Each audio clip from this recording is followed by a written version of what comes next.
এক জাহেল বক্তা বলছে যে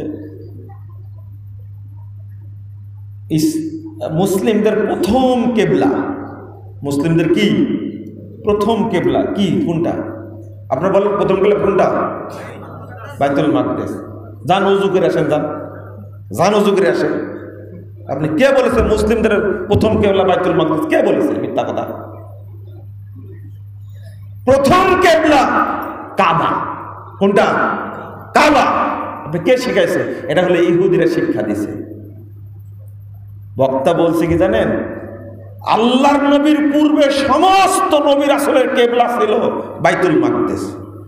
এই মিথ্যা কথা বলার কারণে ওকে এমন শাস্তি দেওয়া উচিত। মানে কাবাকে অপমান করেছে। কাকে? কাবাকে অপমান করেছে। বেয়াদব। ওটা বললে কেন? অথচ প্রথম ইবাদতের ঘর নির্মাণ করেছেন কে? ইব্রাহিম আলাইহিস সালাম। কাবা নির্মাণ করেননি? আউয়ালু বাইতুল মাবুদিয়া লিন-নাস লাল্লাযী বিবাক্কা। আল্লাহ বলছেন কাবা ঘর প্রথম নির্মাণ করা হয়েছে। ওই মিথ্যুক বক্তা বলছে যে প্রথম কিবলা ছিল, সব নবীর কিবলা ছিল বাইতুল মাকদিস। না, কোন নবীরই কিবলা বাইতুল মাকদিস ছিল না। সব নবীর কিবলা ছিল কাবা। আমাদের নবীরও কেবলা কাবাই ছিল। মাত্র 17 মাস আল্লাহ পরীক্ষা করার জন্য মদিনায় যখন গেলেন তখন কেবলা ছিল কোনটা? বাইতুল মাকদিস। এই প্রথম। তাহলে আমাদের প্রথম কেবলা কি বাইতুল মাকদিস হলো না কাবা হলো? কাবা হলো। তুমি তথ্যটা উল্টালে কেন? তুমি তো ইহুদির এজেন্ট। ইহুদিদের বক্তব্য শুনেন। বলেন বাইতুল মাকদিস কে নির্মাণ করেছেন? বলেন কে? সুলাইমান আলাইহিস সালাম, তাই না? আজ থেকে মিথ্যা কথা ছাড়বেন বলা।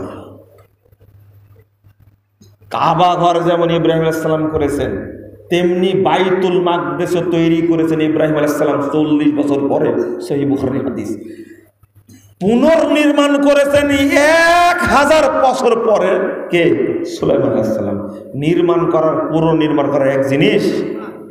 হ্যাঁ, কেন মিথ্যা কথা বলেন আপনি? ও, কার মুখ থেকে শুনেছেন? হুজুরের মুখ থেকে, তাই না? আপনারা কেউ পড়ে শুনেছেন? এটা পড়ে দেখছেন? কেউ পড়ে দেখেননি। সব বড় হুজুরের মুখ থেকে শুনেছেন। আমি বললে আপনারা গালিগালাজ করেন, যত পারেন গালিগালাজ বলতেই থাকবো ইনশাল্লাহ।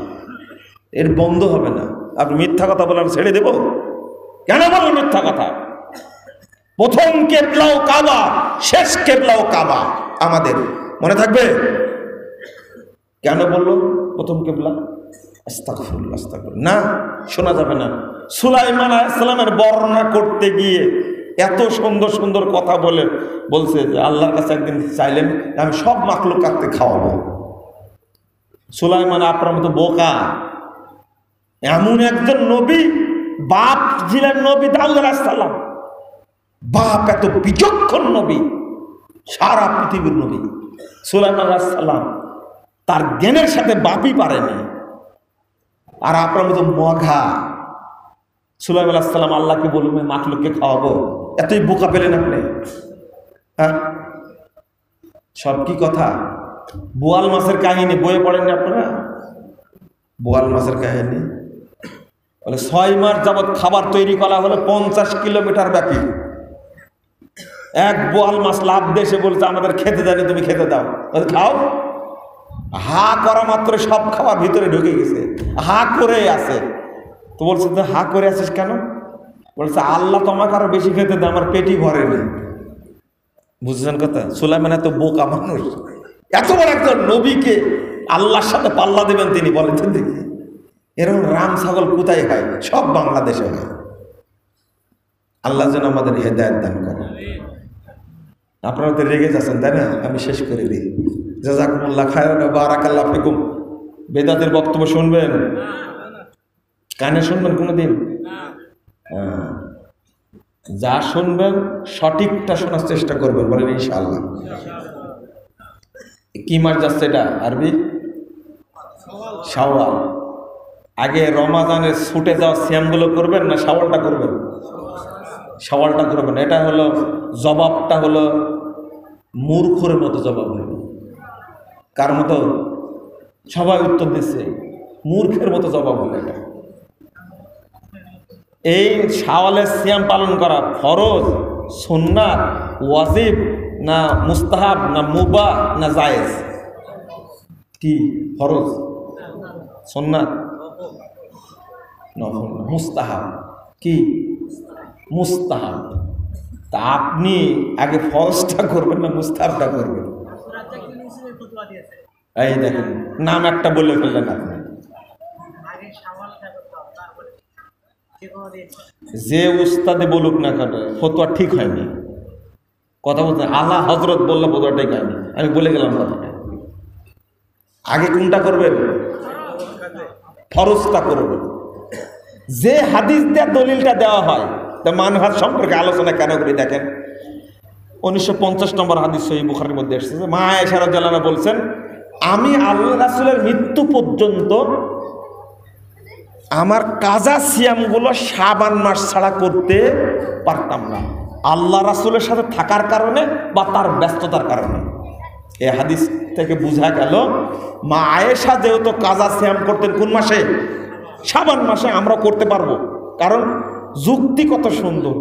সারা বছর কাজা সিয়াম করা যায়, কিন্তু শাওয়ালটা কি? শাওয়াল শুধু এই মাসের জন্য খাস। যুক্তি খুব সুন্দর, কি যুক্তি যে মানহাজ বিরোধী হয়ে গেল। এই হাদিসের অর্থ কি জানেন? কত যুগ আগে ইমাম ইবনে হাজার আসকালানী রাহিমাহুল্লাহ, তার আগে মুহাদ্দিসগণ আলোচনা করে রাখছেন, আসলে আল্লাহ রাসূলের মৃত্যু পর্যন্ত, মৃত্যুর আগ পর্যন্ত মা আয়েশা রাদিয়াল্লাহু আনহা কোনো নফল সিয়ামই করতে পারেননি। কথা কি বোঝা গেছে? আবার খাটো করে দেখেন না, নফল সিয়াম পালন করতে হলে কার অনুমতি লাগে? স্বামীর অনুমতি লাগে। মা আয়েশা পরিষ্কার করে দিয়েছেন যে আল্লাহ রাসূলের কারণেই আমি কি করতে পারতাম না মৃত্যু পর্যন্ত। তাহলে মৃত্যুর পরে করতেন নিঃসন্দেহে, বুঝাই যাচ্ছে। মানহাজ হাদিস বুঝতে হবে সালাফদের মতো, আপনার ইলম দিয়ে বুঝলে হবে না। তাহলে ওই হাদিস দেখে দলিল নেওয়া যাবে? দলিল নেওয়া যাবে না। ওইটা আয়েশা রাদিয়াল্লাহু আনহার জন্য খাস, তিনি পারেননি, তো অন্য কোনো সাহাবী করেছেন, তো দলিল দেখান তো দেখি। তাহলে বুঝতে হবে মা আয়েশা রাদিয়াল্লাহু আনহা মৃত্যু পর্যন্ত শাওয়ালের সিয়াম কেন, কোনো নফল সিয়াম করতে পারেননি। কাজা সিয়াম কখন করতেন? যখন আল্লাহ রাসূল কি করতেন? শাবান মাসে একটানা কি করতেন? সিয়াম রাখতেন। কেন? ওই যে স্ত্রীর পালাক্রম ছিল, কখন আল্লাহ রাসূল আমার ঘরে আসবেন। কথা কি বুঝতে পারলেন? এটা হাদিসের অর্থ। কিন্তু আমরা বুঝে নিয়েছি মা আয়েশা করতেন, আমরাও করতে পারবো না। এই হাদিসের বুঝ এটা না। আগে কাজা সিয়াম করবেন। আচ্ছা, আপনি মরে গেলেন, কাজাটাও করতে পারেননি, শাওয়ালটাও করতে পারেননি, তা আল্লাহ কি সম্পর্কে জিজ্ঞেস করবেন? হ্যাঁ, ফরজ না নফল? নফল, তাই না? ফরজ সম্পর্কে জিজ্ঞেস করবে, তো ফরজটাকে পূরণ করা লাগবে না নফলটা? ফরজটা। শুধু তাই না, আমি এটা ভাবতে পারিনি যে এই ব্যাপারে কোনো আলেম, সবাই একই কথা বলেছেন।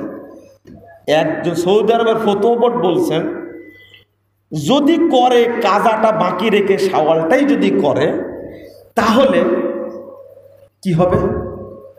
শাওয়ালটাই যদি করে, কাজাটা বেঁকে রেখে শাওয়ালটাই যদি করে, তাহলে পাপ হবে না, তবে শাওয়ালের নেকি পাবে না। শেখ বিন বাজ একই কথা বলেছেন, শেখ আলবানী একই কথা বলেছেন, শেখ উসাইমিন একই কথা বলেছেন। এখন আমি তো বাংলাদেশের সবচেয়ে বড় আলেম, তাই না? এখানে শেখ বিন বাজের কোনো দাম আছে? বিষয়টা এরকম হয়ে গেছে আপনাদের কাছে, তাই না? না, এলেম নিতে হবে আলেমদের কাছ থেকে। আমরা অনুবাদক মাত্র, আমরা কিন্তু আলেম না। আমরা কি অনুবাদ করি, আলেম না আমরা। যারা আলেম তাদের কাছ থেকে এলেম নিতে হবে। আশা করি বুঝেছেন। বারাকাল্লাহ ফিকুম।